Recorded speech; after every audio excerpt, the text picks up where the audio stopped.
What is up, YouTube? So today is gonna be another talking video. I know, bear with me.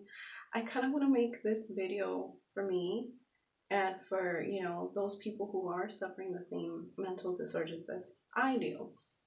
But I'm gonna take it way back to the beginning and tell you a little bit of how I developed these mental disorders. We're gonna talk about depression because I have fucking depression, anxiety, panic attacks, insomnia, and of course, PTSD.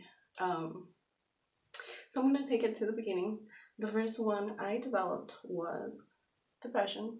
When I was 9, my mom got diagnosed with ovarian cancer. She had a 12-inch tumor in her ovaries. Um, so, as a 9-year-old girl, you can imagine how traumatic that experience must have been for me.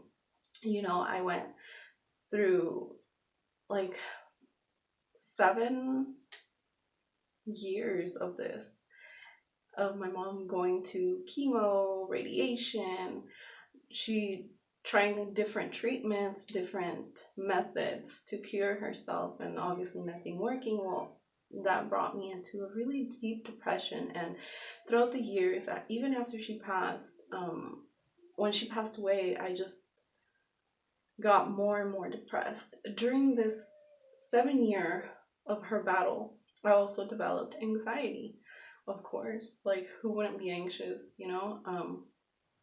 but throughout the years, it just never went away. There's days where I wake up feeling anxious or I wake up feeling depressed, and it's just downhill from there. Um, so, with that, after my mom passed away, I developed panic attacks. I didn't know how to deal with the fact that she was gone. Like, she was fine one day, and then the next, she was just gone. Like, no real goodbyes were said. I kind of avoided the situation. I avoided processing what had happened. I kind of didn't believe it. For a long time, I didn't want to believe it. Like, I just imagined like she was just gone. But then when reality started sinking in, that's when, like I was saying, like when reality actually hit, I started developing these panic attacks worse and worse and worse because I didn't know how to handle it. Her absence and all of that. So, fast forwarding through the years, I met this great man. We got married. We had a daughter, and she passed away from SIDS. Um, I woke up and I found her, and it was the most traumatic experience I've ever lived. Hold on. I cannot explain the emotions that just rushed through me when I found her. She was barely hanging on. We tried CPR, we tried everything, it didn't work. When she passed, I'm actually missing like 6 months of my life. I can't remember after we buried her. For the love of me, I just can't remember what happened between those 6 months after. And then I got pregnant from my son. Or not from my son, but by my son. What the fuck? That made it so weird. Well, I got pregnant and I had a baby boy. My little rainbow baby. It's so weird and uncomfortably weird. But when he was born, I started noticing that I was sleeping a lot less. I would wake up numerous times throughout the night. I wouldn't let him sleep. I needed to be checking up on him and make sure he was breathing. The same thing happened when my other son was born. I was always checking to make sure they were sleeping and they were still breathing, and I was so paranoid all the time. But even up to when they were like 8 and 7, like I was still doing that. I still did that, and I still do that. Um, fast forward time, um, my daughter was born. I have another baby girl, and when she was born, she was so perfect. It was the best day ever, and she was born the same day that I had found out that we were pregnant with our first daughter. So when she was born, everything was great up until she hit that 2 month mark from when my first daughter was um, when she passed. So when she passed that mark, I don't know what snapped in my brain that I was just so scared, so paranoid. Like every little cry, I would be hovering over her. I'd burst out in tears when she would yell and I didn't know what was wrong. And she was always like a little chillona, like every kid is. But I think that because of my experience with my daughter, this made it extra scary for me. She actually caught the flu when she was like 3 months. So because of that, I took her to the ER. I sent the ambulance to come pick her up like twice. I was just so scared that, something was gonna happen. And these are genuine emotions that, I couldn't understand what was going on. I lost so much weight. I actually lost a total of like 50 pounds. Um, well, like 20 pounds without even trying, but it was mostly because I wasn't eating since I was so focused on, what was wrong with her. Like, is she okay? Is she breathing? Is she eating all right? Is she pooping? Is she peeing enough? Is she getting enough sleep? Is she warm? Is she too hot? Is she too cold? Like, any little thing that could be wrong with my daughter, like in my brain, something really bad was gonna happen.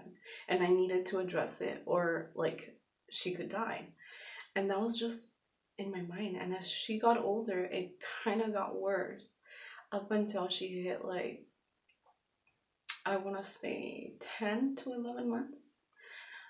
So from there, I started trying to, calm myself down, and I started taking medication for all of these problems. I started taking sterling, something like that. I don't even know how to pronounce it. Some big old freaking name. But I started using medical cannabis.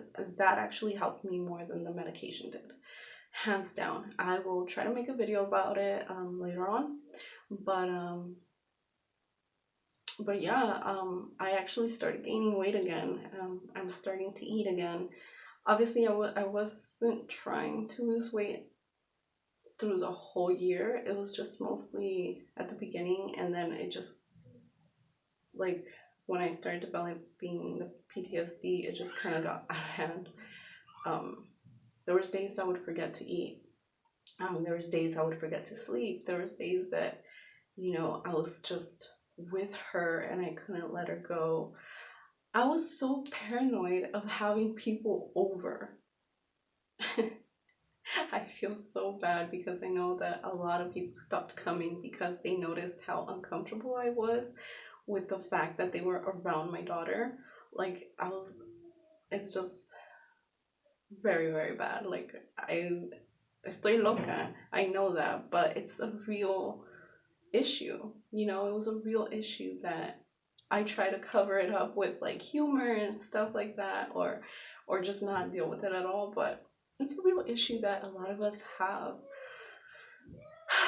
So living with all of these symptoms this whole past year that I've had everything through the roof. I mean, anxiety, I mean, depression, PTSD obviously is new to me, but everything just made it that much worse this past year. So this past year, I've been lost. I've been completely lost, and I'm not the type of person that, want people to come and help me out and like be like, ay, pobrecita, like, poor you, you know, like, let me help you. Like, no, I got this. Like, this is my hole I dug myself into. Like, obviously, there's some things that I couldn't control, but I have to learn how to deal with them. And I hope that you guys, you know, walk this journey with me and see if we can overcome it together. You know, obviously, nobody's gonna hold your hand.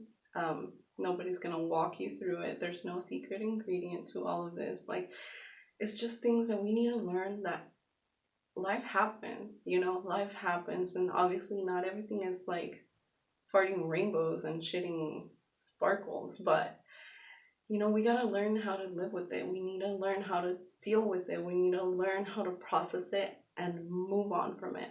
We can't just always be stuck in the past.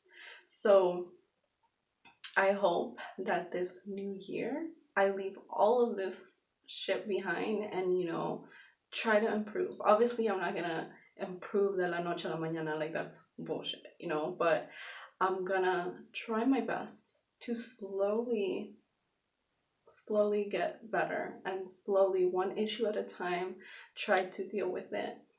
One issue at a time, trying to move on from it, leaving it in the past, and obviously holding only the good memories from those bad issues and trying to learn from those lessons that I was supposed to learn that I didn't want to learn and I didn't want to deal with at the time. Pero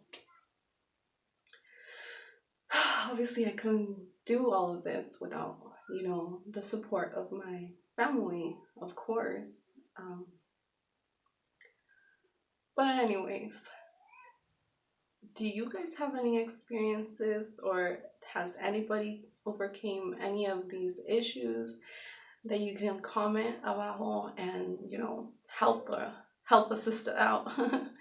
I really would appreciate it. I've literally tried everything, and from not trying to deal with my own problems,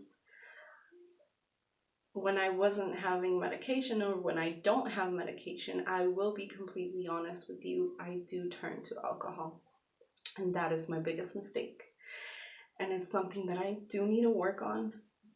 And I'll admit, I'm a big ass alcoholic. Like, it's an issue that I've been trying to work on, but you know, it's really hard. Once you're in there, it's an addiction that's hard to kick off. Not impossible, just really hard. I mean, I've done it before. Like, I've stopped drinking when I was pregnant. I've stopped drinking for like a whole year just because. So I know I can do this. It's just right now, at this point in my life, I don't know if I can, even though I should. I am getting older. My body is getting older, obviously. So I'm not. I started drinking when I was 15, but that's a whole different issue. We'll talk about that way later. So, duty calls. Peace, y'all.